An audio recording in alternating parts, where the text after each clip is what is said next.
Hello friends मु रिंटू आपण मानक माई ओडिया टिप्स यूट्यूब चैनल रे स्वागत जनाऊँगी। फ्रेंड्स आज टिप्स हेउची निशा ठारू दूर रहिबारु किछि उपाय।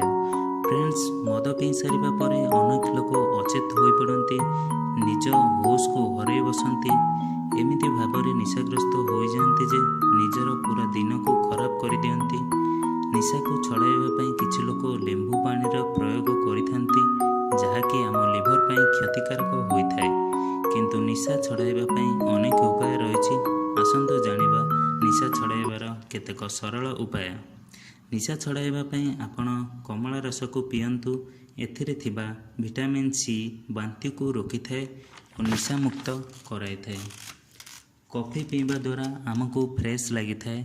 निशा छड़ाइबा को हेले गोटे कप कॉफी पियंतु। हाँ, एका समय रे कॉफी पीवा अपेक्षा टिके टिके पियंतु। एपरि करिबा द्वारा आपे आपे निशा कमी थाए और मुंड बिंधा मध्य कमी थाए। मद निशारू मुकुलिबाकू चाहूथिले कदली खाआंतु। एथिरे थिबा पोटासियम और कार्बोहाइड्रेट शरीर को हाइड्रेट करिथाए बा मदर निशा को छड़ाई थाए। निशा दूर करबा पई अदा चा पियंतु। यह अत्यंत लाभदायक अटे। दिन को प्राय 3 ରୁ 4 थर अदा चा पियंतु। दही रे तैयारी होइतिबा लस्सी को पीवा द्वारा यह निशा छड़ाइबारे साहाय्य करे। पौड पई आम पई बहुत उपकारी। यह आमको अनेक रोगरू रक्षा करि थाए। पौड पानी बहुत जल्दी मद निशा को मध्य छड़ाई थाए। फ्रेंड्स ये थिला निशा ठारू दूरे रहिबा पई किछि टिप्स।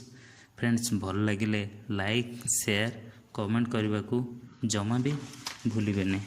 आउ ता सहित जदि आपण आम यूट्यूब चैनल को सब्सक्राइब करनाहांती ताहाले तळे थिबा सब्सक्राइब रे क्लिक कर दियंतु और बेल बटन को मध्य क्लिक कर दियंतु।